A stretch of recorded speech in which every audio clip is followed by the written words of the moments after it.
Arsène Touault. Donc après Côte d'Ivoire, il faut sauver le soldat Fessi, qui est paru en 2010 aux éditions L'Harmattan. Voilà Côte d'Ivoire, leçon du 11 avril 2011. Faut-il choisir la violence armée pour bâtir une démocratie? Donc c'est paru dans la collection Point de vue à L'Harmattan. Arsène Touault, vous êtes né en Côte d'Ivoire et vous êtes en exil en France depuis le 10 décembre 2011. En effet. Donc pourquoi avoir écrit ce livre Leçon du 11 avril 2011? Merci madame. Je tiens avant tout à vous remercier et à travers vous les éditions de L'Harmattan pour avoir accepté de publier ce livre et de me donner l'occasion de le présenter. Madame, vous savez, après les élections présidentielles d'octobre 2010 en Côte d'Ivoire, le paysage politique ivoirien s'est trouvé configuré en deux principaux blocs. Il y a d'un côté la majorité présidentielle de Laurent Gbagbo et d'un autre côté le rassemblement des ufoutistes pour la démocratie et la paix qui a soutenu Ouattara au second tour. Et j'ai consacré mon livre à un regard critique sur chacun de ces deux blocs, quand bien même j'appartiens à l'un d'entre eux, la majorité présidentielle. Et madame, j'ai intitulé la première partie de ce livre LMP, le nécessaire bilan d'un pouvoir perdu. Parce que, madame, à ce jour, j'observe que la LMP est non pas divisée, mais partagée en trois principaux groupes. Il y a d'un côté ce que j'appelle les oiseaux migrateurs, c'est-à-dire ceux pour qui la politique n'a de sens que quand eux ils appartiennent au camp qui est au pouvoir. Et donc, lorsque survint la chute de Laurent Gbagbo, ceux-là ont considéré que la reddition et l'allégeance à Ouattara était la solution évidente de survie. Alors, ils sont partis aussi vite qu'ils étaient venus d'ailleurs hier, quand Gbagbo était au pouvoir. Je peux citer entre autres les Touré Al-Mustafa, Bamana Guidan Félicien, le maire de Yopougon, les Nyamien Yao, etc. Il y a aussi ceux qui pensent qu'il faut combattre Ouattara sans concession ni répit. Et puis il y a enfin le troisième groupe qui pense qu'il faut effectivement continuer le combat, mais qu'il faut procéder au préalable à un nécessaire bilan. Madame, au nom de ceux-ci, il y a moi. Il faut que je précise dès le départ que quand nous parlons de bilan, il faut rassurer tout de suite des personnes. Il faut rassurer ceux qui pensent que ceux qui ont une responsabilité hier aux côtés de Laurent Gbagbo et qui pensent que parler d'un bilan aujourd'hui signifie procéder à une chasse aux sorcières au bout de laquelle on va les jeter au loup. Il ne s'agit pas de cela. Il s'agit plutôt d'identifier les erreurs qui ont été commises hier et qui nous ont conduit à la déroute. Donc, voici un peu comment intituler la première partie. Et même quand je me suis permis d'étudier le processus de paix ivoirien, c'est-à-dire entre 2003 et 2007 aux accords de Ouagadougou, j'ai trouvé que lors de ces accords, Gbagbo avait tout donné, là où les rebelles n'avaient rien concédé. Et finalement, je suis arrivé à la conclusion que le processus de paix en Côte d'Ivoire n'aura finalement été qu'un guichet auquel se présentaient régulièrement Laurent Gbagbo et les rebelles. Gbagbo pour payer et les rebelles pour encaisser. Que pensez-vous que votre livre apporte de plus que les autres livres qui ont été publiés sur la crise ivoirienne? Oui, merci. Bien arrivé à cette question, je voudrais préciser que j'ai intitulé la deuxième partie de mon livre RHDP, le culte du faux. Et madame, vous avez observé avec nous que les élections présidentielles en Côte d'Ivoire ont été l'occasion pour cette plateforme politique de se livrer à la fraude, à la tricherie, au mensonge et à la délation. Et on aurait cru que c'était juste pour les nécessités de la conquête du pouvoir. Mais madame, l'après 11 avril nous démontre jusqu'à ce jour que le faux est une véritable religion révélée pour le RHDP. Et il faut le souligner. Et j'en veux pour preuve que depuis que Ouattara est au pouvoir, les 4 premières actions qu'il a posées, il s'agit notamment de lui-même, sa prestation de serment, de la nomination du président du Conseil économique et social, de la nomination du président du Conseil constitutionnel et de la nomination de Guillaume Soro comme président de l'Assemblée nationale. Tous ces quatre actions-là ont en commun la négation de l'ordre légal ivoirien. Et c'est cela qu'il faut dénoncer parce que ça laisse des enseignements mauvais à la Côte d'Ivoire. Pour en arriver à votre question, madame, je ne pense pas que mon livre soit en compétition. Mon livre a juste la prétention d'être un livre bâtard, c'est-à-dire un livre qui partage sa substance entre une signification militante et une portée citoyenne.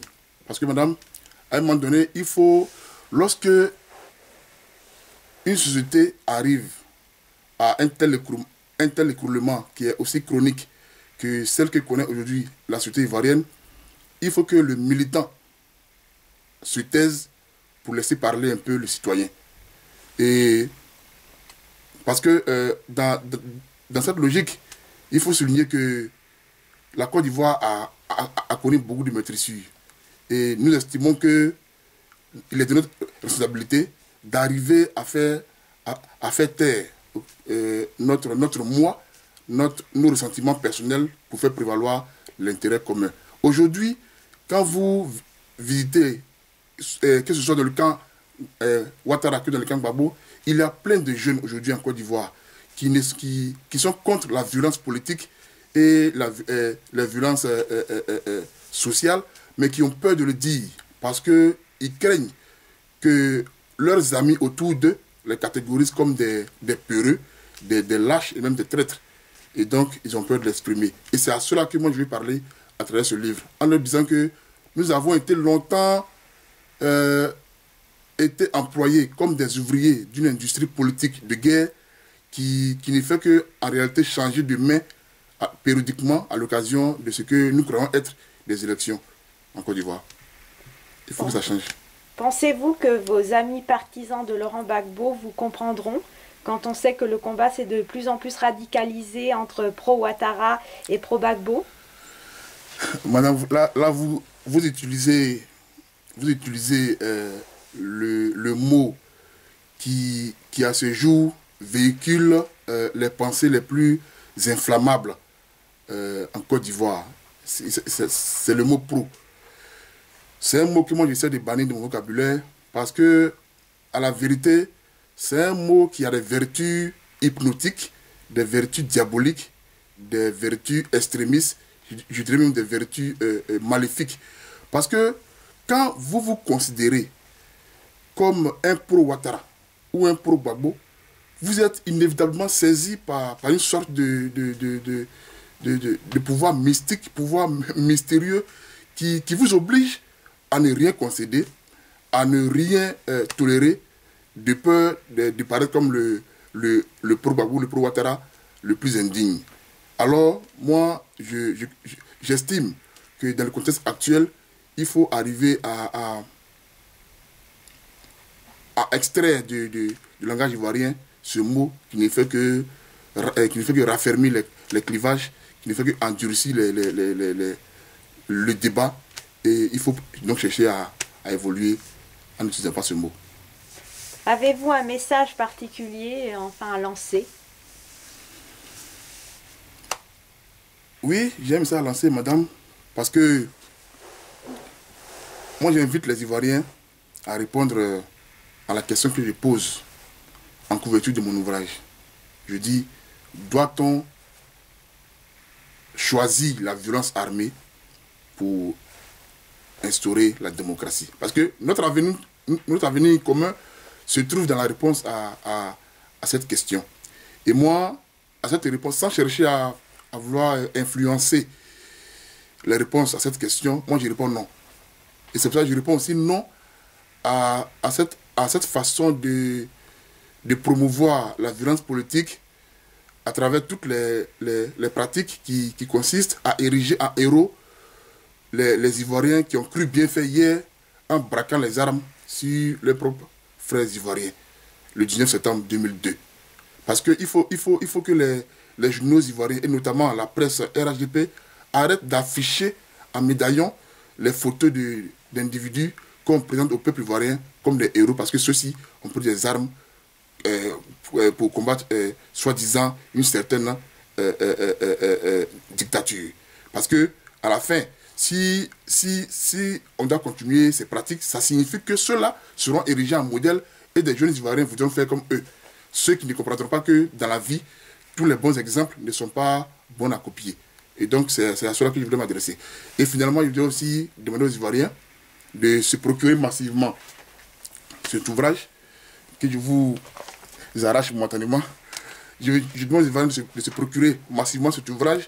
Vous y trouverez les convictions politiques d'un citoyen qui l'exprime clairement, mais aussi la capacité de ce citoyen-là à se surpasser, à s'arrêter sur ses convictions politiques pour exprimer les recommandations du citoyen ivoirien qu'il est.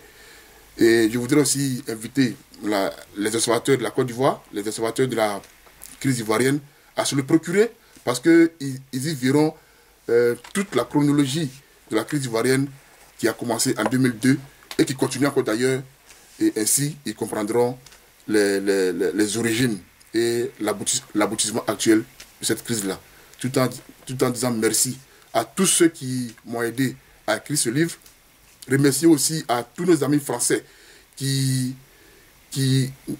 sont dans le combat pour la restauration de la vérité. Je pense notamment à Christine Tibala et aussi à Sabine Baudouin, ces deux femmes qui ne ménagent aucun effort pour aider ce combat à progresser et aller de l'avant.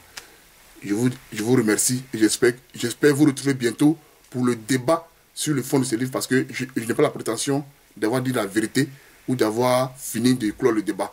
J'ai juste eu la prétention d'afficher mes opinions qui sont discutables et que j'aurai l'occasion de discuter avec vous quand on se verra. Je vous remercie.